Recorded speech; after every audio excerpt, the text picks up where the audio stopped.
Vous avez vu un grand spectacle? On en a un plus grand encore. Luc Lavoie. Écoute, j'ai tellement ri. Yasmine Abdel-Fadel. C'est une pièce d'anthologie. La rencontre, Lavoie Abdel-Fadel. Luc, c'est un Québécois de la Beauce qui a perdu la vie dans une frappe de missile israélien lundi. Un père de famille qu'on décrit comme étant un humanitaire, la main sur le cœur. Est-ce que le Canada réagit correctement à la perte d'un de ses citoyens? Je pense que oui. Je viens d'entendre Trudeau ce matin, qui n'a jamais été aussi clair et net. Ça doit cesser maintenant. On veut un cessez-le-feu immédiat. Et d'un point de vue, disons, plus personnel, je suis heureux de voir que soudainement, on parle à nouveau de ce qui se passe dans cette région du monde. On l'avait un peu oublié. Tu sais, on l'a pas oublié, mais on l'a tassé. Tu sais, ça fait ça avec toutes les guerres. Je veux dire, à un moment donné, bon, d'autres images, ah oui, à l'autre bout du monde, ah oui, ils sont toujours chicanés, eux autres, fait que laisse-les faire. Alors, c'est en gros ce que les gens pensent, hein. Mais là, quand on arrive avec lui, un gars de la Beauce, un ancien militaire du Royal 22e Régiment qui a servi en Afghanistan, quelqu'un qui faisait maintenant du travail humanitaire, aller livrer des denrées essentielles dans des zones de guerre. Et puis voilà. Et en plus, c'est que cette déclaration du président Herzog et de Netanyahou, selon qui c'est une erreur, ces choses-là arrivent pendant la guerre. Non, ces choses-là n'arrivent pas pendant la guerre. On sait maintenant qu'ils ont délibérément visé les 3 véhicules, lesquels portaient des très gros lettrages pour dire qu'ils faisaient partie de l'aide humanitaire. Non seulement ça, mais ils avaient averti, ils avaient été chercher une autorisation, en quelque sorte, de l'armée israélienne. Ils avaient donné leur itinéraire. Qu'ils ont suivi à la lettre. Exact. Ils ont tiré un premier missile, enfin une bombe. Hop, passé. Une deuxième, hop, passé. Alors là, les soldats sont sortis de l'ombre puis ils les ont abattus froidement. Comme ça. Des gens qui... On ne peut pas parler d'erreur, là, ici, là? Non, on ne peut pas parler d'erreur. Personne ne croit à l'erreur. D'ailleurs, j'y viens, le président Biden... Hier, je ne sais pas si c'était calculé ou quoi, mais c'est sa femme Jill qui a dit « il faut que ça arrête. Ça suffit, il faut que ça arrête. » Ça, c'est l'épouse du président. Le président s'était dit outré par ce qui était arrivé et il avait prévu un appel téléphonique avec Netanyahou ce matin. Il vient de se terminer et effectivement, M. Biden a demandé un cessez-le-feu immédiat. Bien qu'il faut faire attention, c'est le feu immédiat le temps qu'on s'occupe des civils. Ça veut dire qu'il y a encore une porte ouverte pour qu'on recommence la guerre. M. Trudeau a dit la même chose ce matin. On a atteint un point qui n'a plus de sens. Et je lisais Le cœur brisé, une dépêche de l'agence France-Presse dans le Journal de Montréal, où on parle avec un monsieur qui s'appelle Dominic Allen, qui est le représentant du Fonds des Nations unies pour la population. Et il décrit la situation parce qu'il en arrive. Là. Je pense que la situation, je le cite, est pire que catastrophique. Ce que j'ai vu m'a vraiment brisé le cœur. Gaza est devenu un amas de poussière. Les gens que nous avons croisés étaient décharnés. Ils nous indiquaient qu'ils cherchaient de quoi manger. Nous sommes très inquiets pour les femmes enceintes et allaitantes. Les médecins et les sages-femmes nous ont dit que leurs patientes accouchaient d'enfants plus petits et que la malnutrition, la déshydratation et la peur entraînaient des complications. Il y a d'autres extraits de cette entrevue qui sont à briser le cœur. Dans un hôpital, et je le cite à nouveau, on nous a dit que quand un patient avait besoin d'être opéré, écoute, c'est incroyable, il devait venir avec son bidon de carburant pour pouvoir faire fonctionner les générateurs électriques nécessaires à alimenter le bloc opératoire. Un médecin m'a même dit que par manque de pinces pour les cordons ombilicaux, ils utilisaient parfois de la ficelle. Et il constate une augmentation des enfants morts-nés. Et enfin, une dernière citation de lui qui, celle-là, m'a vraiment, ébranlé. Il dit, honnêtement, quand on voit de minuscules bébés tout chétifs, se serrer les uns contre les autres dans une couveuse où ils sont regroupés parce qu'il n'y en a pas une pour chacun, la fragilité de la vie vous saute aux yeux. Écoute, je ne sais plus trop quoi ajouter à ça. D'abord, ça se passe sous nos yeux. Nous sommes traditionnellement un allié d'Israël. Nous entretenons de bons liens avec Israël. Et c'est bien. Et c'est très bien. Et c'est très Tant bien.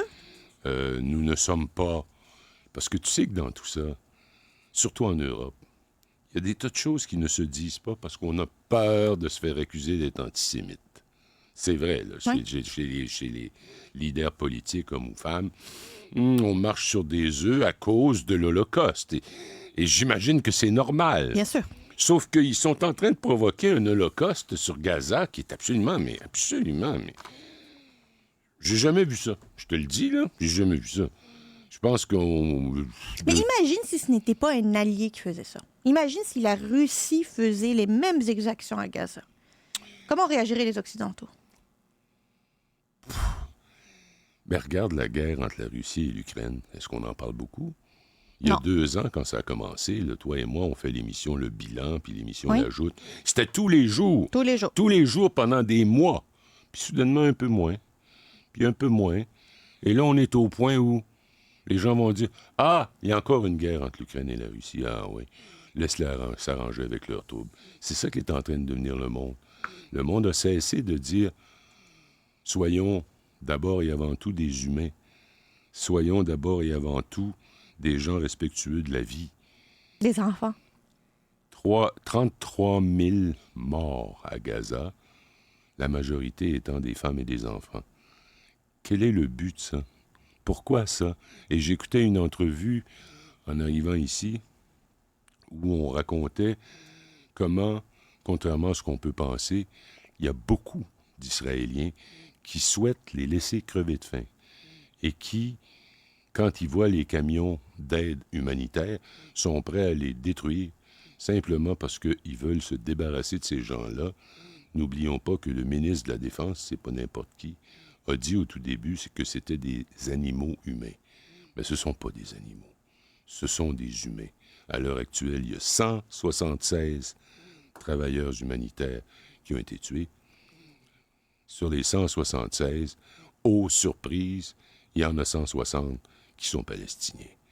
Alors, pour ces gens-là, parce que je t'ai fait part hier du fait que ça se peut, paraît-il, qu'il y a des troupes israéliennes qui n'obéissent plus aux ordres. Ils se sont retrouvés sous les drapeaux, eux qui étaient probablement des réservistes, et là, ils sont là pour se venger. Et peut-être que la soi-disant erreur dont parlaient Netanyahou et Herzog, c'est quelques-uns de ces individus qui se sont enrôlés pour aller justement... Mais ça devrait pas être quelque chose... C'est un crime. des crimes les plus sordides d'un point de vue militaire, là, que de ne pas suivre la chaîne de commandement, de ne pas suivre les hommes. Oui, à l'heure actuelle, c'est pendant que les Américains... Bon, là, il y a eu un pas dans une autre direction de la part de Biden, mais jusqu'à aujourd'hui, ils dénonçaient une situation, puis ils envoyaient 1000 bombes de tel type, des avions F-15. Présentement, Les États-Unis, on voit. le même jour où ce meurtre de 7 travailleurs humanitaires est arrivé, les Américains envoyaient, le chargement venait de partir, des milliers de bombes. Combien de bombes as-tu besoin? Il ne reste plus que de la poussière. Est-ce que de la poussière puis des humains qui, un peu comme des rats, essaient de se trouver une cachette? Parce que c'est ça que les 7 travailleurs humanitaires ont fait. Ils ont essayé de se cacher, bang, une autre bombe. Ils ont essayé de se cacher, bang, une deuxième bombe. Ils ont continué d'essayer de se trouver un trou comme les rats font.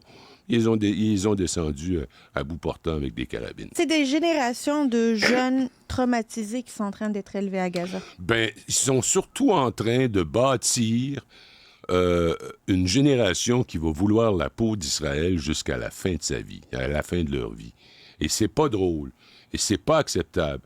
Et à nos auditeurs, ceux qui nous écoutent, là, intéressez-vous à ce qui se passe là-bas.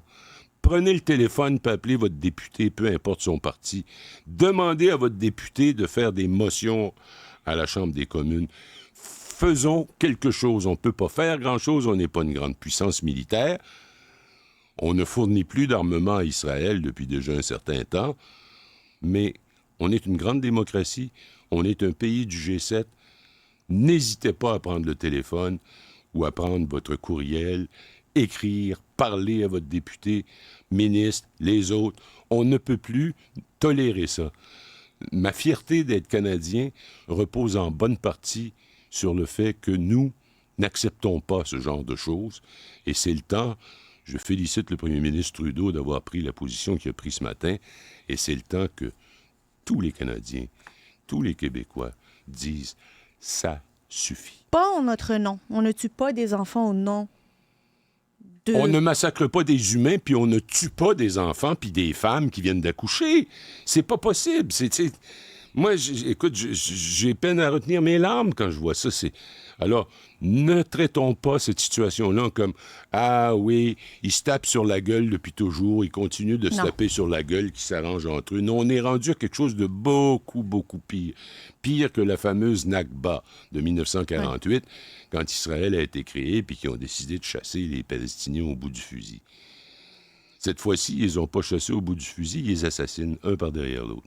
Ils sont pas chassés, ils sont éliminés. Le Clavois, espérons que ton cri du cœur a été entendu. Je le dis encore une fois, écrivez, appelez vos députés, parlez-leur, dites-leur de faire savoir qu'on ne peut pas vivre avec ça. C'est leur job de vous écouter. Le Clavois, toujours un plaisir. Toujours un plaisir.